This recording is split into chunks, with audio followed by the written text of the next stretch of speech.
읽겠습니다.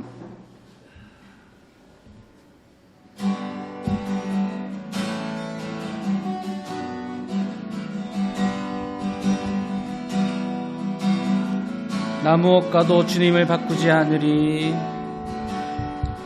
나 무엇과도 주님을 바꾸지 않으리.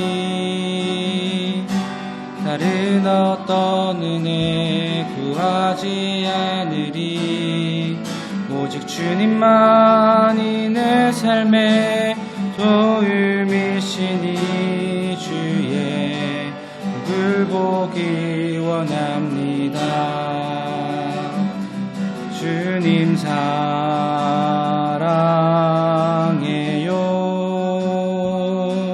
온 마음과 정성 다해 하나님의 지시라 친구 되기 원함. 나 무엇과도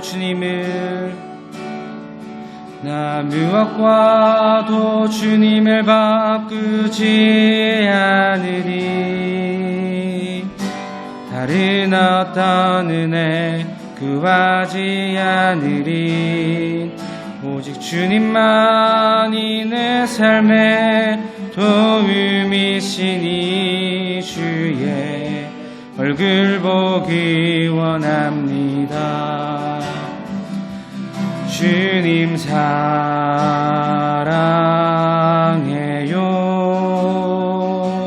온 마음과 정성 다해 하나님의 지시라 친구 되기 원. 주님 사랑해요. 주님 사랑해요.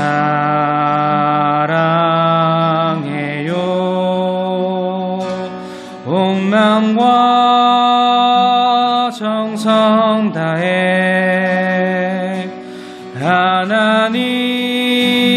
하나님의 지시라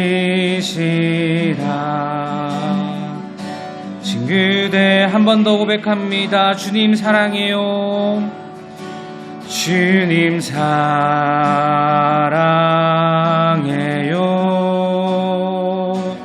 온 마음과 정성 다해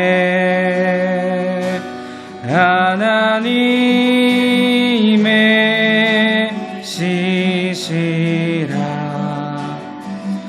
친구 되기 원합니다. 이 시간 한 목소리로 기도합니다. 주님 사랑합니다. 주님 사랑합니다. 주님 그 어떤 것도 주님을 바꾸지 않겠습니다. 다른 어떤 은혜 구하지 않겠습니다. 내 삶에 오직 주님만 도움되시오니 오직 주님만 바라보는 삶을 살아가는 자들 될 수 있도록 인도하여 주시옵소서. 이 시간 목소리로 기도하도록 하겠습니다. 사랑과 은혜가 충만하신 하나님 아버지, 오늘도 주님 앞에 나와 예배드리게 하심을 감사합니다. 오직 주님만을 바라볼 수 있는 귀한 시간 될 수 있도록 도와주시옵시고 우리의 입술의 고백이 주님 사랑합니다, 주님 사랑합니다 할 수 있는 자들 될 수 있도록 주님 인도하여 주시옵소서. 다른 어때 구하지 않도록 도와주시옵시고 오직 내 삶에 다른 것을 구하지 않고 주님만을 바라보며 살아갈 수 있는 자들 될 수 있도록 이끌어 주시어서 오직 주를 위해서 살아가는 주님만 바라보는 귀한 삶이 될 수 있도록 주님 인도하여 주시옵소서. 주님이 사주신 나의 생명을 통하여서 더욱더 주님 높임 받길 원하오니 나의 삶을 통하여서 주님 영광 받아 주시옵시고 함께하여 주시옵소서. 사랑과 은혜가 풍성하신 하나님 아버지, 이 아침도 우리를 예배의 자리에 불러주시는 은혜에 너무나도 감사합니다. 변하지 않는 하나님의 약속을 믿으며 오늘도 주님 앞에 나아왔사오니 이 아침에 우리에게 말씀과 기도를 통하여서 역사하여 주시옵소서. 시작된 오늘 하루도 하나님께 영광 올려드리는 복된 우리의 삶이 될 수 있도록 인도하여 주시옵소서. 감사합니다. 예수님의 이름으로 기도드립니다. 아멘. 오늘 말씀 빌립보서 1장 말씀 보도록 하겠습니다. 빌립보서 1장 말씀입니다. 그리스도 예수의 종 바울과 디모데는 그리스도 예수 안에서 빌립보에 사는 모든 성도와 또한 감독들과 집사들에게 편지하노니 하나님 우리 아버지와 주 예수 그리스도로부터 은혜와 평강이 너희에게 있을지어다.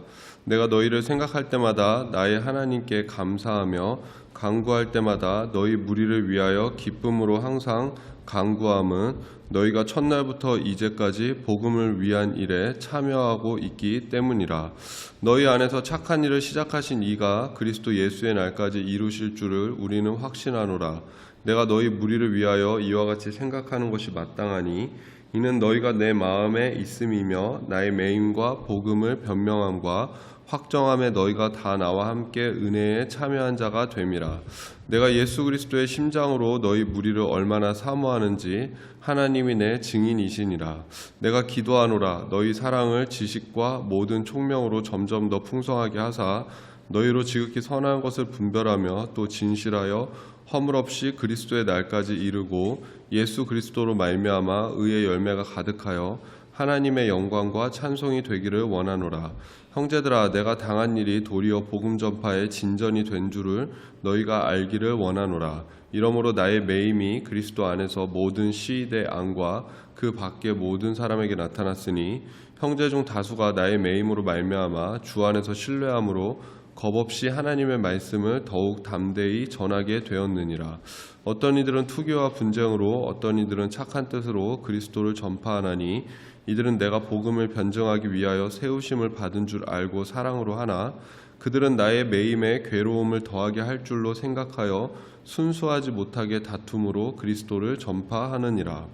그러면 무엇이냐? 거칠애로 하나 참으로 하나 무슨 방도로 하든지 전파되는 것은 그리스도니 이로써 나는 기뻐하고 또한 기뻐하리라.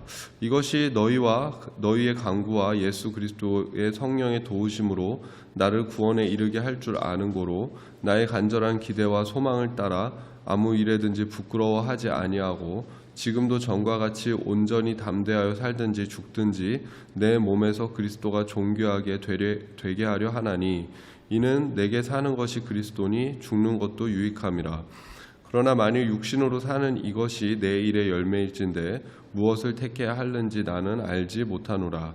내가 그 둘 사이에 끼었으니 차라리 세상을 떠나서 그리스도와 함께 있는 것이 훨씬 더 좋은 일이라. 그렇게 하고 싶으나 내가 육신으로 있는 것이 너희를 위하여 더 유익하리라. 내가 살 것과 너희 믿음의 진보와 기쁨을 위하여 너희 무리와 함께 거할 이것을 확실히 아노니 내가 다시 너희와 같이 있으므로 그리스도 예수 안에서 너희 자랑이 나로 말미암아 풍성하게 하려 함이라. 오직 너희는 그리스도의 복음에 합당하게 생활하라. 이는 내가 너희에게 가보나 떠나 있으나 너희가 한 마음으로 서서 한 뜻으로 복음의 신앙을 위하여 협력하는 것과 무슨 일에든지 대적하는 자들 때문에 두려워하지 아니하는 이 일을 듣고자 함이라. 이것이 그들에게는 멸망의 증거요 너희에게는 구원의 증거니 이는 하나님께로부터 난 것이라.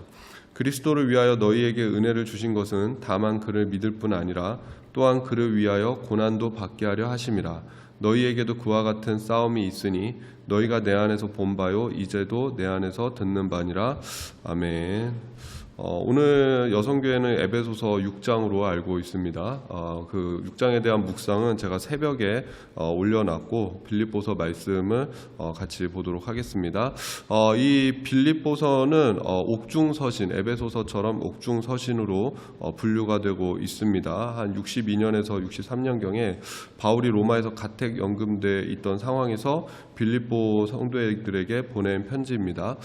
빌립보는 이 바울이 2차 전도 여행 중에 전도하고 교회를 세웠던 그런 도시죠. 바울이 원래 아시아로 복음을 전하려고 했지만은 지금 이제 터키에 있는 그 유명한 유적지 있죠. 트로이라는 곳에서 도착했을 때 거기서 이제 환상을 보게 되죠. 그때 마게도냐 사람들이 건너와서 우리를 도우라라는 그 환상을 보고 배를 타고 이제 에게를 건너가서 이 그리스 땅으로 가게 되는 거죠. 거기서 첫 번째 도착한 도시가 바로 빌립보였습니다.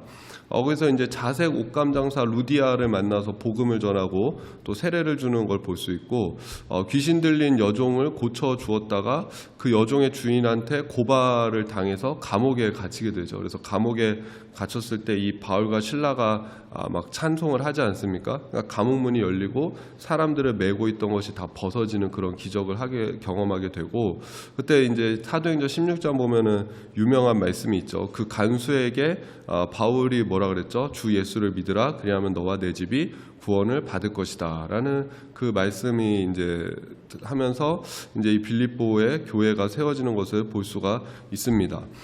빌립보서는 좀 다른 서신들하고는 많이 다른 게 어떤 주제나 문제를 다루는 것이 아니라 그 빌립보 성도들에게 이 바울이 일상적인 그런 교훈을 하고 또 보편적인 주제를 가지고 말씀하는 것을 볼 수가 있어요. 또 특별히 빌립보서에는 이 기쁨과 기뻐하라라는 말이 자주 나오는데, 빌립보 교인들을 향해서 기뻐하라는 권면이 9번이나 나옵니다. 그래서 빌립보서를 우리가 기쁨의 서신이다라고 부르게 됩니다. 그래서 이 빌립보서를 보면은 바울과 이 빌립보 교인들과의 관계에 있어서 이 앞서서 뭐 그 갈라디아 교인들이라든지 이런 사람들하고는 굉장히 온도가 다르다라는 것을 느낄 수가 있어요. 3절부터 좀 보면은 내가 너희를 생각할 때마다 나의 하나님께 감사하며 간구할 때마다 너희 무리를 위하여 기쁨으로 항상 간구함은 너희가 첫날부터 이제까지 복음을 위한 일에 참여하고 있기 때문이라. 이 바울이 갈라디아 교회를 생각하면 막 머리가 지끈지끈 아픈 거예요. 저것들 내가 처음으로 가서 교회를 세워서 그렇게 복음을 증거하고 열심히 제자 훈련도 하고 그렇게 가르쳤는데 어느 순간 이상한 복음을 받아들이고 율법주의에 빠져가지고 복음에다가 율법을 혼합해버리는 그런 것들을 보면서 아주 머리가 지끈지끈 아픈데, 빌립보 교회를 생각할 때는 지금 바울 가운데 뭐가 있는 거죠? 감사가 있고 기도가 있고 기쁨이 넘친다라는 것입니다. 지금 또 바울은 로마에서 가택연금 당하고 있는 상태지 않습니까? 근데 그 감옥 생활에 있어서 빌립보 교회는 바울에게 큰 이 단비처럼 큰 기쁨이 되고 있다라는 것을 볼 수가 있습니다. 그래서 우리가 누군가와 내가 바른 관계 가운데 있는가를 영적으로 점검하는 방법이 있습니다. 오늘 이 말씀을 통해서 점검해 보면 돼요. 내가 누군가를 생각할 때 내 마음속에 기쁨이 있는가? 그 사람을 생각하면 내가 막 기쁘고 기쁨이 막 넘치고 내 안에서 사랑이 넘치는가? 근데 막 생각만 해도 짜증이 나고 막 생각만 해도 막 이 분노가 올라오고 막 생각만 해도 막 가슴이 막 답답한 그런 게 있죠. 뭔가 이 문제가 분명히 있다라는 것이죠. 두 번째는 감사가 있는가? 내가 그 관계를 생각할 때 내 안에서 감사하는 그 마음이 있는가? 고마운 마음이 있는가? 참 감사하다. 그런 마음이 내 안에 드는가? 마지막으로는 기도가 있는가죠. 기도가 있는가? 바울은 뭐라 그럽니까? 내가 너희를 무리를 위하여 기도할 때 기쁨으로 항상 간구한다라고 합니다. 우리가 관계에 있어서 우린 더군다나 크리스찬이지 않습니까? 기독교인이지 않습니까? 관계에 있어서 우리는 그 하나님의 개입을 굉장히 중요하게 생각해야 돼요. 하나님의 역사, 영적인 역사를 굉장히 중요하게 생각해야 됩니다. 그래서 관계에 있어서도 가장 중요한 것은 뭐다? 기도입니다. 기도. 그 사람을 위해서 내가 기도하고 있는가? 그것을 위해서 내가 기도하고 있는가? 기도할 때 하나님이 역사하신다 하시고, 우리 관계 회복의 첫 번째는, 바른 관계의 첫 번째는 바로 기도다라는 것입니다. 바울과 빌립보 교회는 이런 것으로 굉장히 충만해 있죠. 또 우리가 앞으로도 좀 볼 텐데, 또 이 빌립보 교회는 바울을 실질적으로 도우는 교회였어요. 에바브로디도를 통해서 그 감옥 안에 있는 바울이 뭐 부족한 게 없나 해가지고 막 여러 가지 것들도 지원하고 실질적으로 돕고 지원하고 그렇게 관심을 갖는 그런 교회가 바로 빌립보 교회였고, 바울과 그런 아름다운 관계 가운데 있었다라는 것입니다. 이 바울이 그 빌립보 교회를 얼마나 뜨겁게 사랑하는지 하나님이 바로 내 이 마음의 증인이다라고 말씀하세요. 8절 말씀 보면은 내가 예수 그리스도의 심장으로 너희 무리를 얼마나 사모하는지, 내가 주님의 마음으로 너희를 사랑하고 있다라는 거죠. 하나님이 내 증인이시니라. 내 마음의 증인이 하나님이다 라면서 그 바울이 어떻게 보면 빌립보 교회를 향해서 뜨거운 그런 사랑 고백을 하는 것을 볼 수가 있습니다. 근데 그 바울이 빌립보 교회에 이제 그렇게 뜨겁게 내가 기쁘다, 감사하다, 너희들 사랑한다라고 하고 이제 바울이 당부하는 것이 무엇입니까? 이 바울은 참 복음에 미친 사람이죠. 복음에 미치고 예수 그리스도에 미치고 전도에 미치고 선교에 미친 사람이 아닙니까? 빌립보 교회를 향해서도 하는 말이 뭐냐면 너희가 복음을 증거하고 복음을 위해서 살라라는 거예요. 그리고 칭찬하는 것도 보면은 너희가 복음에 참여하고 있기 때문에 내가 너희를 칭찬한다라고 이제 그 서두에서도 얘기하고 있는 거예요. 12절 말씀 보면은 형제들아 내가 당한 일이 도리어 복음 전파에 진전이 된 줄을 너희가 알기를 원하노라. 그러니까 내가 지금 이 로마에서 가택연금 당하고 있다고 해서 너희들이 너무 실망할 필요 없다. 왜냐하면은 내가 감옥에 있는 이것 때문에 오히려 복음을 증거하는 일에는 훨씬 더 유익이 있고 이 진전이 이제 앞으로 나아가다거든요. 복음이 점점 더 앞으로 나아가고 있고 복음이 확장되고 있다라는 것입니다. 그러니까 하나님께서는 그 가택연금 당하고 있는 바울을 통해서도 역사하고 계시고 일하고 계신다라는 것이에요. 그러니까 우리가 이것을 보면서 참 우리의 그 일하심과 하나님의 일하심이 우리는 뭔가 자유가 있고 활발해지고 뭐 능력도 있고 뭐 필요한 것들이 너무 많잖아요. 그것들이 있어야지 하나님의 일이 된다라고 생각할 때가 있는데 그렇지 않다라는 거죠. 바울처럼 감옥에 있어도 하나님이 하시고자 하면 다 한다라는 것이죠. 그러면서 바울이 이제 자기의 구체적인 상황들을 이야기해요. 14절부터 보면은 형제 중 다수가 나의 매임으로 말미암아 주 안에서 신뢰함으로 겁없이 하나님의 말씀을 더욱 담대히 전파하게 되었느니라. 15절 17절도 보면 어떤 이들은 투기와 분쟁으로 어떤 이들은 착한 뜻으로 그리스도를 전파하나니 그들은 나의 매임에 괴로움을 더하게 할 줄로 생각하여 순수하지 못하게 다툼으로 그리스도를 전파하느니라. 여기서 말하는 형제 중 다수는 로마에 있는 그리스도인들을 의미합니다. 그러니까 바울이 로마에 잡혀간 후에 한 2년 정도 그 가택연금을 당하지 않습니까? 근데 그때 뭐 완전 감옥에 갇힌 거하고는 좀 다른 거죠. 오는 사람들도 좀 만날 수가 있었고, 그러니까 어느 정도의 약간의 자유는 그렇게 허락되어 있는 그런 상황이었습니다. 근데 이 바울이 감옥에 갇히고 로마에 가택연금 당하는 그것을 보면서 많은 형제들이 오히려 이 주 안에서 신뢰함과 담대함을 얻었다는 거야. 야, 바울도 저렇게 복음을 증거하다가 로마 감옥에 갇혀 있는데, 야, 바울이 저 얼마나 답답할까? 우리가 저 일을 대신해야 된다. 라면서 그 사람들이 막 로마에서 그 제자들이 막 복음을 증거하기 시작했다는 거예요. 특별히 바울이 그 로마 사도행전 마지막에 보면은 바울이 로마에 갇혔을 때 많은 사람들이 바울을 찾아오지 않습니까? 그때 만났던 사람들이 그 바울의 가르침을 듣고 자기들이 나가서 막 전도하고 그러니까는 교회가 막 확장되고 전도의 역사가 막 일어나는 것입니다. 근데 또 어떤 일들이 일어나냐면은 15절 17절 보면 그러잖아요. 어떤 이들은 투기와 분쟁으로 하고 있다. 그리고 17절 보면 그들은 나의 매임에 괴로움을 더하게 할 줄로 생각하여 순수하지 못하게 그리스도를 전파하고 있다. 이 로마에 있었던 교회들은 바울이 도착하기 전에 이미 그 교회 공동체가 형성돼 있었죠. 그래서 아마 대표적으로는 베드로를 통해서 그 로마의 복음이 전파되고 많은 사람들이 믿었을 것이다. 또 수많은 사람들을 통해서 디아스포라 그리스도인들을 통해서 로마에도 복음이 전파돼서 이미 교회가 있었을 것이다 라고 하는데, 이 사람들 입장에서 그런 거예요. 어느 순간 갑자기 바울이라는 사람이 이 감옥에 갇혀 있는데 그 사람이 막 복음을 전하니까는 막 그 바울을 중심으로 해서 교회가 확장되더라. 그러니까는 이 로마에 기존에 있던 사람들도 야, 이거 우리 그렇게 지켜봐서는 되냐? 이거 우리 세력들 다 뺏기게 생겼다. 우리도 열심히 선교하고 전도하자. 그러면서 그 사람들도 복음을 전파하는 그 일이 있었다라는 것입니다. 그러니까 이게 오늘날로 치면 어떤 의미냐면은 지역에 교회들이 있죠. 뭐 아부다비에도 교회가 있고 한국도 참 지역마다 교회가 많지 않습니까? 근데 갑자기 어떤 교회가 탁 들어서 들면은 갑자기 열심히 전도하고 막 예배드리고 선교하고 그러더니만 그 교회가 막 성장을 해요.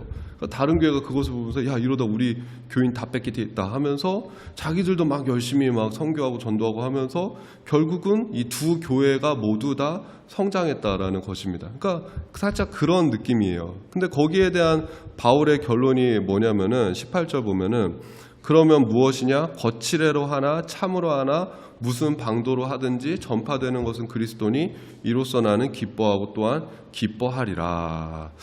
나한테 대적하는 마음, 나한테 나하고 저 바울의 그 세력이 넓어지면 안 돼. 그런 마음으로 하든지 아니면 야 바울이 얼마나 답답할까 우리가 바울을 도와야 돼 어떤 마음으로 하든지 간에 지금 전파되고 있는 것은 그리스도고 복음이 증거되어지고 있고 또 교회들이 더욱더 힘을 얻어서 그렇게 세워지고 있으니 나는 하여튼 어찌됐든지 나는 기뻐하고 기뻐한다라고 그렇게 고백하고 있는 바울을 보게 됩니다. 우리가 참 그런 거죠. 우리도 잘 돼야 되는 거죠. 우리도 잘 되고 우리도 성장해야 되지만 또 다른 교회와 또 다른 것이 잘 되는 것도 우리가 기뻐해야 합니다. 그래서 제가 기도하는 것이 뭐냐면은 참 우리의 모든 일들을 통해서 이 교회가 세워지게 하여 주십시오. 그러니까 이 바울이 지금 가택연금 당하고 이 감옥에 갇혀서 어떻게 보면 위기잖아요. 내가 복음 지금 하루라도 더 빨리 복음을 증거하고 땅끝까지 복음을 증거해야 되는데 내가 여기 갇혀서 뭐 하는 것인가. 그러나 오히려 하나님은 그것을 통해서 그 교회를 세워나가고 복음이 확장되는 역사를 보게 될 수가 있는 것이죠. 제자훈련 하는데 이제 지난주 우리가 성경에 대해서 배웠는데 성경이 정경으로 규정되고 지금까지 전해 내려져 오게 된 이유가 있습니다. 왜 그러냐면은 이단 때문이에요. 이단 때문에 초대교회에서 이단들이 자꾸 잘못된 가르침을 전하고 권위가 없는 인정받지 못하고 이렇게 어떻게 출처가 불분명한 문서들을 통해서 그것을 하나님의 말씀이다 그러고 막 이단들이 전하고 잘못된 것을 전하니까는 야 이러다가는 큰일 나겠다. 성경의 권위가 다 떨어지겠다. 우리가 진짜 성경이 무엇인지 정경화 작업을 해야겠구나. 알아서 그 성경을 정경화 작업을 하고 이제 지금처럼 신구약 66권의 성경이 이제 확정되고 우리에게까지 이렇게 전해져 내려오게 된 것이죠. 그러니까 이단이다라는 것이 참 교회의 큰 위기였지만은 결과적으로는 그것이 아주 놀라운 그 역사를 이루어낸 것처럼 제가 기도하는 것이 그거죠. 우리 가운데 어떤 위기가 있고 어떤 어려움이 있다고 할지라도 오히려 그 위기가 교회가 좀 온전히 세워지고 교회가 더 든든해지고 단단해지는 그런 기회가 되게 하여 주십시오. 여러분 우리도 마찬가지입니다. 교회뿐만 아니라 우리의 삶 모든 것 속에서 우리는 실수하죠. 또 이렇게 바울은 자기가 지금 굉장히 멈춰 있다라고 생각하지 않겠습니까? 내가 지금 실패하고 있다라고 처음에는 생각하지 않았겠습니까? 그 감옥에 갇혔을 때. 그러나 그것을 통해서 하나님께서 일하시고 바울의 원래 목적이었던 그 복음이 오히려 세워지고 전파하는 것을 통해서 우리가 하나님은 모든 것에 협력하여 선을 이루시는 그 하나님인 줄을 우리가 믿고 우리가 행하는 모든 일들 하나님 나는 때로는 실수할 수도 있고 나는 때로는 잘못된 길을 갈 수도 있고 때로는 내가 원치 않는 그런 선택과 경험들을 할 수도 있습니다. 하지만 그 모든 것을 통해서 하나님의 뜻이 이루어지게 하여 주십시오라고 그렇게 기도할 수 있는 하루가 되기를 주님의 이름으로 축복합니다. 제가 기도하겠습니다. 하나님 은혜와 사랑에 감사를 드립니다. 하나님 지금 바울은 가택연금 되어 있는 상태입니다. 그러나 빌립보 교인들이 이 바울에게 감옥에 갇혀 있는 바울에게 참 큰 위로와 기쁨이 되는 것을 보게 됩니다. 하나님 우리 교회 또 우리 가정 우리 직장 우리가 만나는 모든 사람들이 이런 기쁨과 감사와 기도가 있는 하나님 안에서 올바른 관계가 되어지게 하여 주시옵소서. 바울은 가택연금 당하고 있지만은 하나님 또 복음이 오히려 더 증거되어지고 세워지고 하나님 복음이 더 전파되는 것을 볼 수가 있습니다. 우리의 모든 일들을 통해서 하나님의 일을 이룰 수 있도록 도와주시옵고 하나님 우리의 모든 것을 통해서 하나님의 역사를 이루어 나가시는 그 성령님의 능력을 우리가 더욱 의지하는 하루 되어지게 하여 주시옵소서. 감사드리며 예수님의 이름으로 기도드립니다. 아멘. 하늘에 계신 우리 아버지여 이름이 거룩히 여김을 받으시오며 나라가 임하시오며 뜻이 하늘에서 이루어진 것 같이 땅에서도 이루어지이다. 오늘 우리에게 일용할 양식을 주시옵고 우리가 우리에게 죄 지은 자를 사하여 준 것 같이 우리 죄를 사하여 주시옵고 우리를 시험에 들게 하지 마시옵고 다만 악에서 구하시옵소서. 나라와 권세와 영광이 아버지께 영원히 있사옵나이다. 아멘. 오늘도 좋은 하루가 되시길 바랍니다.